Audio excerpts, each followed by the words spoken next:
कहानी की शुरुआत होती है एक खुफिया कमरे से, जहां फ्रेडरिको नाम का एक आदमी काला जादू कर रहा था। उसके सामने एक सुंदर सी लड़की की तस्वीर थी और फ्रेडरिको इसी लड़की पर काला जादू करने की कोशिश कर रहा था। अब इस काले जादू की प्रक्रिया शुरू करने के बाद फ्रेडरिको ने खुद को एक सोफे के साथ रस्सियों से बांध लिया। तभी हम देखते हैं कि इस कमरे में एक डॉक्टर भी मौजूद था जो एक आरी की धार को तेज कर रहा था। फिर उसने फ्रेडरिको की इजाजत लेकर एक ही झटके में उसके पैर काट डाले, जहां से खून का फव्वारा छूट गया, जिससे सारा कमरा खून से लथपथ हो गया। इसके बाद हम 3 लोगों को देखते हैं जो डिलीवरी के लिए ट्रक में पैकेज ढूंढ रहे थे। ट्रक में बहुत ज्यादा बदबू थी, पर फिर भी उन्होंने जैसे तैसे पैकेज को ढूंढा। ये पैकेज कुछ और नहीं बल्कि फ्रेडरिको के कमरे वाला सोफा ही था। इस सोफे पर फ्रेडरिको की एक्स गर्लफ्रेंड फ्रेंचेस्का का पता लिखा था। इसी दौरान हम एक नाइट क्लब देखते हैं जहां एक बैंड की रिहर्सल चल रही थी और फ्रेंचेस्का डांस कर रही थी।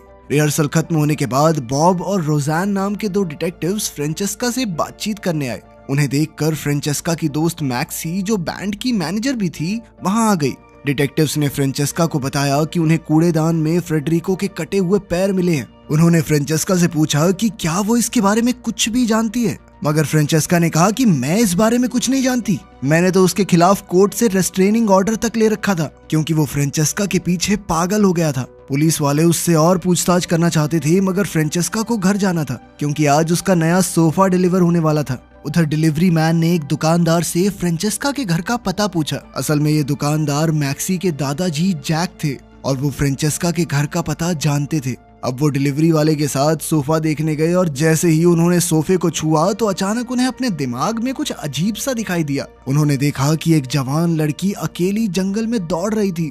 ये देखते ही अचानक जैक बेहोश हो गया तो डिलीवरी वाले ने उसे जैसे तैसे उठाया। होश में आने पर जैक ने कहा कि वो एकदम ठीक है, मगर सच तो ये था कि उस लड़की की झलक देखकर उसे बहुत अजीब सा लग रहा था। इसी दौरान मैक्सी ने फ्रेंचेस्का को उसके घर छोड़ा, जहां फ्रेंचेस्का का नया बॉयफ्रेंड टीजे बाहर नए सोफे पर बैठकर उसका इंतजार कर रहा था। इसके बाद वो सोफे को घसीट कर फ्रेंचेस्का के लिविंग रूम में ले गया। फिर उसने फ्रेंचेस्का से कहा कि वो अपने कुछ दोस्तों से मिलने बाहर जा रहा है। कुछ देर बाद फ्रेंचेस्का नहाने चली गई, मगर उसे ये एहसास नहीं हुआ कि वो सोफा उस पर नजर रखे हुए था। फिर रात के समय फ्रेंचेस्का अपने नए सोफे पर बैठकर आराम कर रही थी, लेकिन तभी अचानक उसे महसूस हुआ जैसे वो घर में अकेली नहीं है। जल्द ही उसे लगने लगा कि वो सोफा उसे अलग तरह से छू रहा है। तभी अचानक फ्रेंचेस्का की आंख खुल गई तो उसने देखा कि वो अपने बिस्तर पर थी। पहले तो उसे लगा कि शायद ये कोई सपना था, लेकिन जो भी उसने महसूस किया वो एकदम असली जैसा था।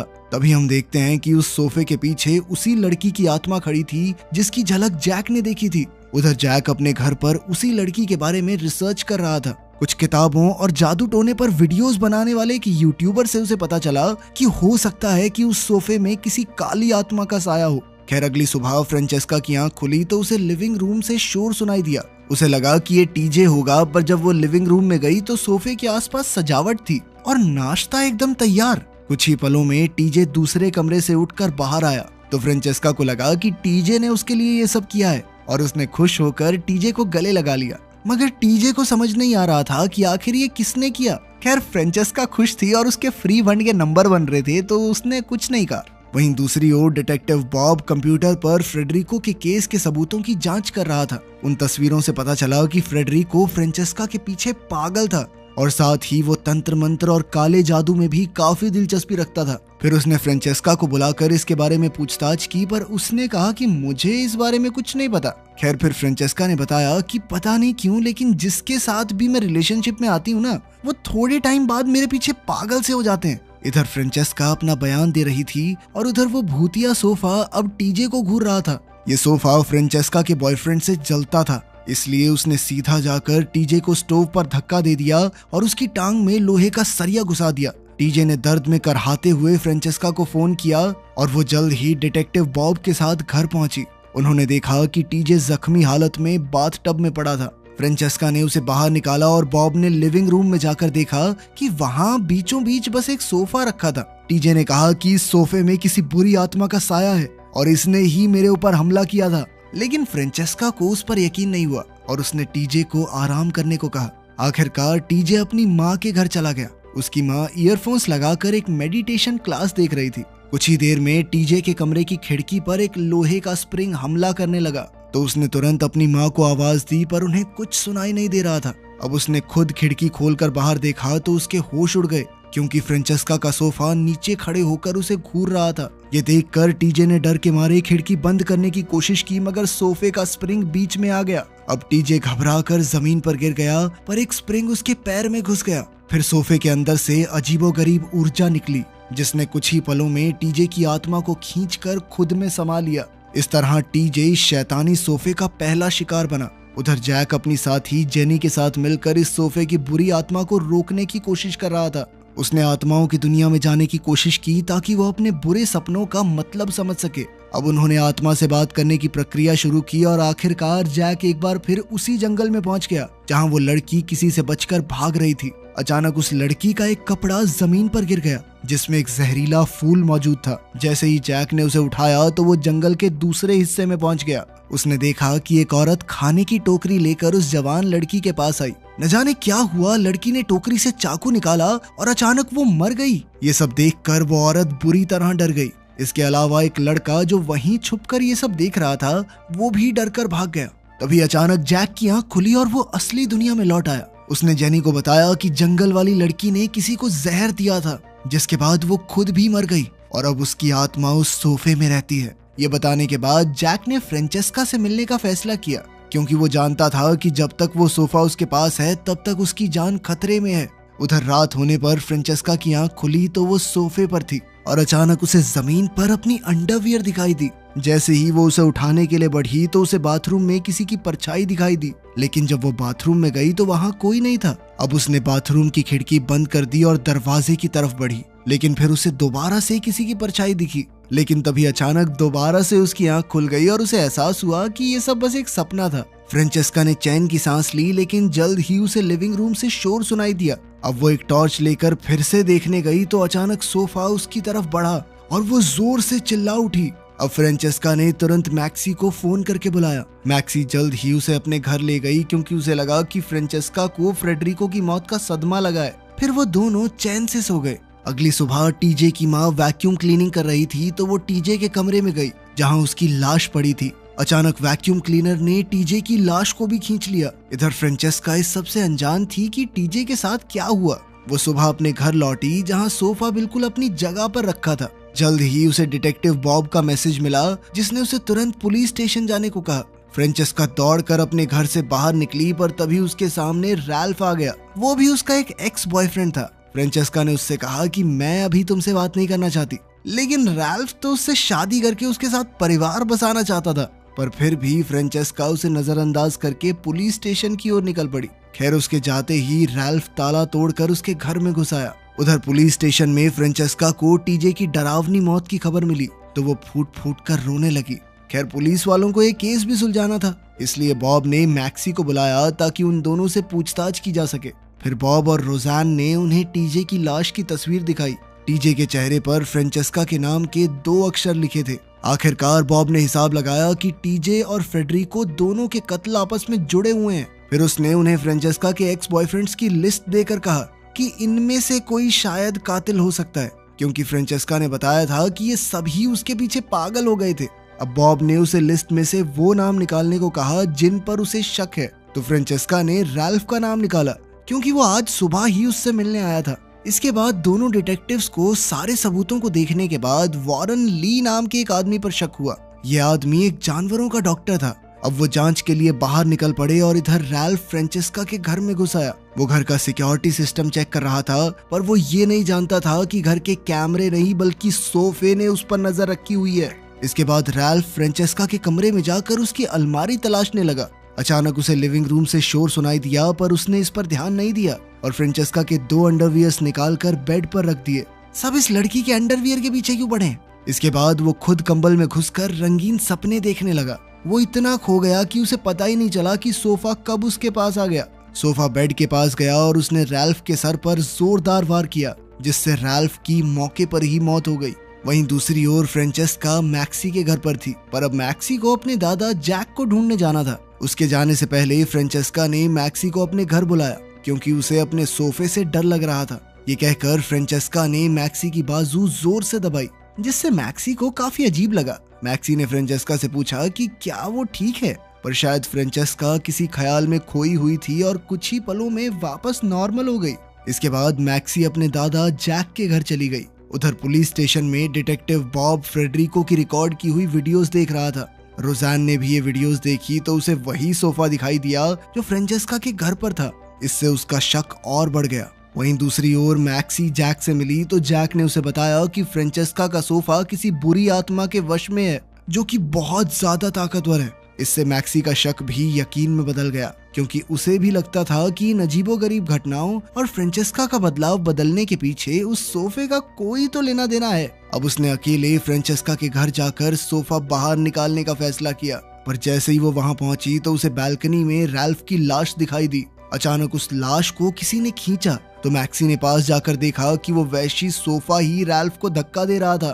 फिर अचानक उसने रैल्फ की लाश को बालकनी से धक्का दे दिया। ये देखते ही मैक्सी को यकीन हो गया कि काले जादू वाले सोफे की कहानी सच्ची है और उसने चुपचाप यहाँ से भागने का फैसला किया। मगर अचानक उसका पैर एक क्लिप पर पड़ा, जिसकी आवाज से सोफे को पता चल गया कि वहाँ कोई और भी मौजूद है। अब मैक्सी ने यहाँ से भागने की कोशिश की, पर सोफे ने अपने स्प्रिंग से दरवाजा बंद कर दिया और फिर मैक्सी की तरफ भागा। इधर मैक्सी ने जल्दी से खुद को बाथरूम में बंद कर लिया और खिड़की से भागने की कोशिश करने लगी, लेकिन दरवाजे के छेद से सोफा उसे देख रहा था। जैसे ही मैक्सी खिड़की से कूदने वाली थी तो उसका पैर फिसल गया और वो सीधा नीचे रखे कूड़ेदान में जा गिरी। बदकिस्मती से इतनी जोर से गिरने की वजह से मैक्सी की मौके पर ही मौत हो गई और हम देखते हैं कि उसकी गाड़ी की चाबियां भी ऊपर ही रह गई थी। खैर, मैक्सी के जाने के बाद सोफा सिंक की तरफ गया और अपने जादू की मदद से उसने फ्रेंचेस्का से बात करने की कोशिश की।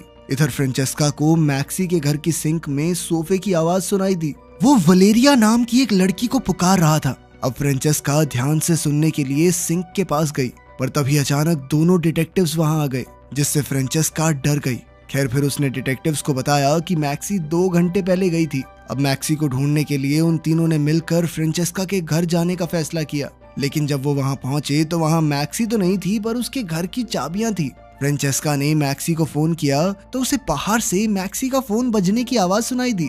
फिर डिटेक्टिव्स बाहर कूड़ेदान के पास पहुंचे तो वहां उन्हें रैल्फ की लाश मिली। अब रैल्फ की मौत के बाद ये केस और उलझ चुका था। इधर फ्रेंचेस्का को एक बार फिर से वलेरिया नाम सुनाई दे रहा था और जैसे ही वो पीछे मुड़ी तो उसे एहसास हुआ कि ये आवाज उसके सोफे से आ रही है। अब वो डर के मारे घर से बाहर आ गई और उसने देखा कि सोफा और रैल्फ की आत्मा खिड़की से उसे देख रहे थे। ये देखकर उसकी सांसें सूख गई और उसे मैक्सी की गाड़ी दिखाई दी तो वो तुरंत उसमें बैठकर भाग निकली।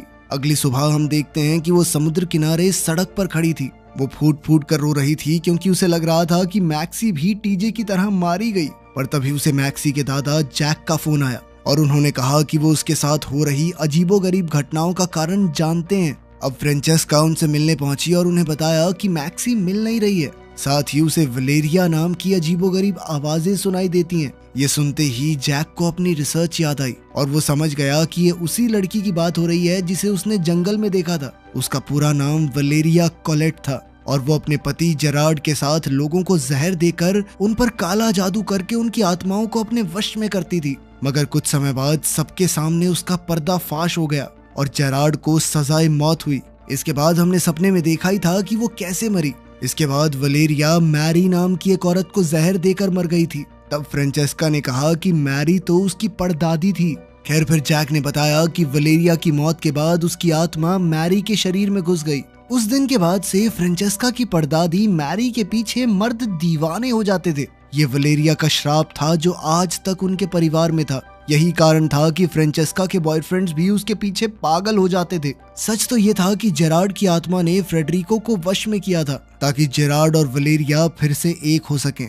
खैर, अब जैक ने कहा कि एक आत्मा सिर्फ जिंदा लोगों को वश में करके अपना काम करवाती है, मगर हैरानी की बात ये थी कि वो सोफे में कैसे घुस गई। खैर, जैक के पास इसका कोई जवाब नहीं था, पर फिर भी उसने दोनों आत्माओं को पकड़ने के लिए 2 बक्से बनाए। इसी दौरान फ्रेंचेस्का को एक बार फिर से वही सोफा दिखाई देने लगा, साथ ही वलेरिया की आत्मा भी वहां मौजूद थी। फ्रेंचेस्का बुरी तरह डर गई और जैसे तैसे इस भ्रम से बाहर निकली। तभी उसने देखा कि जैक को दिल का दौरा पड़ गया था। फ्रेंचेस्का ने उसकी मदद करने की कोशिश की, पर जैक ने उसे एक बक्सा ले जाकर सोफे के पास रखने को कहा। वहीं दूसरी ओर पुलिस स्टेशन में हम देखते हैं कि बॉब ने वॉरेन ली को पूछताछ के लिए बुलाया था। तब वॉरेन ने कबूल किया कि उसने फ्रेडरिको के कहने पर ही उसके पैर काटे थे। उधर रोज़ैन अपनी छानबीन करते हुए रैल्फ के घर पहुंची तो उसे पता चला कि उसने फ्रेंचेस्का के घर में कैमरास लगा रखे थे। जब रोज़ैन ने रिकॉर्डिंग देखी तो उसने सोफे को अपने आप चलते देखा, जिससे उसके होश ही उड़ गए। अब वो तुरंत बॉब को ये खबर देने निकली। कुछ समय बाद हम देखते हैं कि फ्रेंचेस्का ने घर जाकर सोफे के अंदर मौजूद आत्मा को बक्से में जाने का आदेश दिया, मगर आत्मा उसकी बात मानने को तैयार ही नहीं थी। तब फ्रेंचेस्का ने सोफे पर तेल छिड़क कर उसे जलाने का फैसला किया, पर जैसे ही उसने माचिस जलाई तो सोफे ने आग बुझा दी। अब फ्रेंचेस्का के पास कोई चारा नहीं था, इसलिए उसने चाकू उठा लिया। ये देखते ही सोफा इंसानों की तरह खड़ा हो गया और फ्रेंचेस्का की तरफ बढ़ने लगा। उसी पल अचानक बॉब और रोज़ैन वहां आ पहुंचे और बॉब ने सोफे पर गोलियां चला दी। ऐसा करते ही सोफा टूटकर नीचे गिर गया और पीछे से फ्रेडरिको का जला हुआ शरीर सामने आया। तब ये खुलासा होता है कि वॉरेन ने बॉब को बताया था कि फ्रेडरिको ने अपने पैर इसलिए कटवाए ताकि वो सोफे में छुप सके। आखिरकार बॉब ने फ्रेडरिको पर गोली चलाकर उसे मार डाला और उन्हें लगा कि इस वहशी सोफे की कहानी अब खत्म हुई। ये सब देखकर फ्रेंचेस्का को काफी ज्यादा घबराहट हो गई और उसने तुरंत बाथरूम में जाकर दवाइयां लेने की सोची, मगर हड़बड़ाहट में उसकी सारी दवाइयां जमीन पर गिर गई। जैसे ही वो दवाई उठाने झुकी, किसी ने उसका हाथ पकड़ लिया। ये कोई और नहीं बल्कि वलेरिया की वैशी आत्मा थी और जल्द ही वो फ्रेंचेस्का के शरीर में घुस गई। अब रोज़ैन उसके पीछे बाथरूम में आई तो फ्रेंचेस्का ने दरवाजा खोलकर कहा कि सब कुछ ठीक है। कुछ ही पलों में हमने नीचे कूड़ेदान में देखा कि मैक्सी मरी नहीं थी, वो बस बेहोश हो गई थी। वो जैसे ही फ्रेंचेस्का के घर में आई तो उसे देखते ही फ्रेंचेस्का ने उसे गले लगा लिया। उसने कहा कि सब बिल्कुल ठीक हो जाएगा, पर तभी हम शीशे में झलक देखते हैं कि फ्रेंचेस्का इस वक्त वलेरिया के वश में थी। खैर, अगले दिन जब डिटेक्टिव बॉब फ्रेंचेस्का से मिलने आया तो उसे ये देखकर बहुत हैरानी हुई कि फ्रेंचेस्का ने सोफा रखने का फैसला किया था। फिर उसने बॉब को चाय दी जो उसी जहरीले फूल से बनी हुई थी जिसके इस्तेमाल से वलेरिया लोगों की जान लेती थी। उसे पीते ही बॉब बेहोश होकर जमीन पर गिर गया। कुछ समय बाद रोज़ैन बॉब को ढूंढते हुए फ्रेंचेस्का के घर आई, पर जो सामने था उसे देखकर उसके पैरों तले जमीन खिसक गई। उसने देखा कि मॉन्स्टर सोफा बॉब की आत्मा को अपने अंदर खींच रहा था और बदले में वलेरिया के पति जेरार्ड की आत्मा बॉब में आ गई। रोज़ैन ने उसकी मदद करने की कोशिश की, मगर अचानक फ्रेंचेस्का ने उसकी पीठ में चाकू घोंप दिया। फिर डिटेक्टिव बॉब ने जेरार्ड के वश में आकर रोज़ैन को जान से मार डाला। आखिरकार वो दोनों वहशी पति पत्नी अब लौट आए थे और अब वो मिलकर दोबारा से इंसानों का शिकार करने के लिए तैयार थे। थोड़ी देर बाद मैक्सी अपनी गाड़ी में फ्रेंचेस्का से मिलने आई। बॉब और फ्रेंचेस्का के जाने के बाद वो चुपके से घर में घुस गई तो उसे डिटेक्टिव रोज़ैन की लाश मिली। उसने तुरंत एम्बुलेंस को फोन किया, पर उसी पल उसकी नजर सोफे पर पड़ी और उसे एहसास हुआ कि सोफा उसे कुछ कहना चाहता है। मैक्सी ने उसके करीब जाकर देखा तो उसे एक बटन में फ्रेंचेस्का की आत्मा दिखाई दी जो मदद की गुहार लगा रही थी। तब मैक्सी को एहसास हुआ कि फ्रेडरिको के बाद अब फ्रेंचेस्का इस मॉन्स्टर सोफे में कैद हो गई थी और यहीं पर यह अजीबोगरीब कहानी खत्म होती है। वीडियो कैसी लगी कमेंट्स में जरूर बताना। मिलते हैं अगली वीडियो में।